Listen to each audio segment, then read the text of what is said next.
So this little section from Qumran Manuscript 4Q 285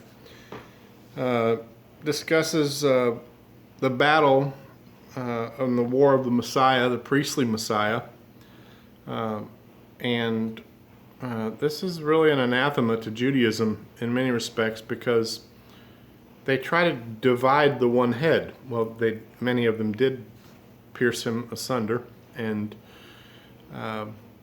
because they don't understand the prophecy that Judah, the kingship line, would take root downward, die, and bear fruit upward, be raised, they think that there's a schism or a dichotomy where the Messiah can't also be a priest, because the Messiah comes from David and the priest comes from, or the Messiah comes from Judah and then David, and the priests come from Levi.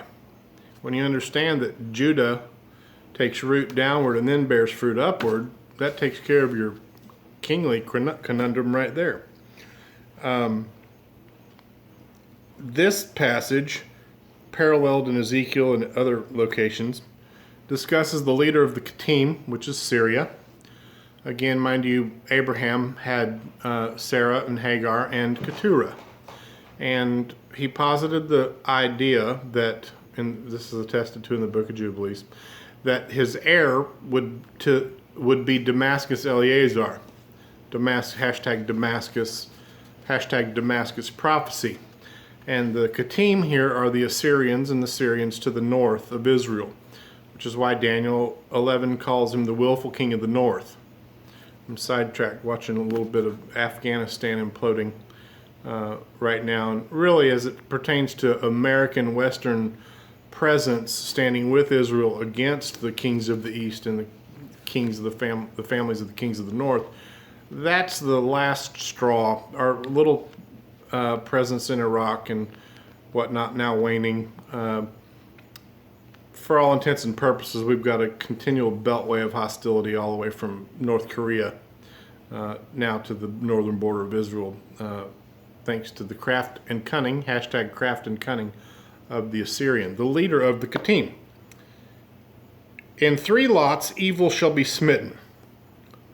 4Q 285. In 3 lots evil shall be smitten, the leader of the congregation of all Israel, just as it was written in the book of Ezekiel the prophet, I will strike your bow from your left hand and bring down your arrows from your right. You shall fall upon the mountains of Israel, you and all your troops and the people that are with you, king of the Kittim, the Assyrian, and the leader of the congregation to the Mediterranean Sea. This is paralleled in Daniel, mentioned in the book of Revelation when the leader puts his feet upon the land and the sea. That's what the Father gave us dominion over, not the air. So when our air superiority of the West is reduced to rubble by those who actually do have dominion, the principality and power of the air, do understand that that too is justice. We're out of bounds. The Father didn't give us dominion over the air. He gave us dominion over the land and seas. And so what your armaments and your air superiority in the West, no, you're not going to get to boast about that to enter the kingdom. That's not going to save you any more than the armies of Israel, the superior armies of the IDF are going to save us. It's going to be reduced to rubble. And it's not by power and not by might, but by my spirit, says Yahuwah, our Father in heaven. And this leader of the Kittim is deposed by the warrior priest and the Messiah. One office, one head. Now, a lot of people like to insert their Judaism, and even translators of the Dead Sea Scrolls, by trying to make this 2 different offices. A Messiah that comes at some time and a warrior priest that comes in another. They are one and the same. And they shall from Israel at that time, this is fragmentary, so if it sounds odd, it's because the manuscript is fragmented. He shall stand before them, and they shall arrange themselves against them, and they shall return back to the dry land. That's a picture of the 3rd day, by the way. That's when the Father called forth the dry land from the seas and the waters that he had gathered there. And at that time, then they shall bring him before the leader of the congregation. Continuing, fragment 7, Manuscript 11Q14, fragment 1, column 1, just as it is written in the book of Isaiah the prophet, and the thickets of the forest, look to the north of Israel, today to understand the beginning of this process. Just as it is written in the book of Isaiah the prophet, and the thickets of the forest shall be cut down with an axe. Take a look at what Assad does. He destroys everything that is called God or that will prosper.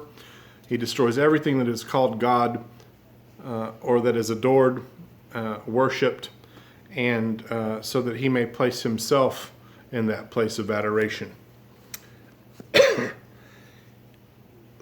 Lebanon with its majestic trees will fall. A shoot shall come out of the stump of Jesse, a reference to Mashiach.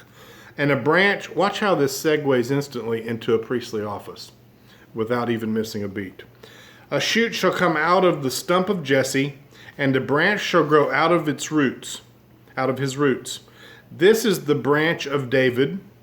Then all forces of Belial shall be judged, and the king of the Kittim, wow, this escalated quickly, shall stand before the judgment, and the leader of the congregation, the branch of David, will have him put to death. Then Israel shall come out with timbrels and dancers, and the high priest shall order them to cleanse their bodies from the guilty blood of the corpse of the Kittim, that is, the leader of Syria. Then all the people shall, and that's where the fragment ends. Isn't that awesome? That we have those details that transpire. And we see one office. And it's elsewhere, even in more detail, how this is fulfilled in one person. And we'll get to that in a little bit as well.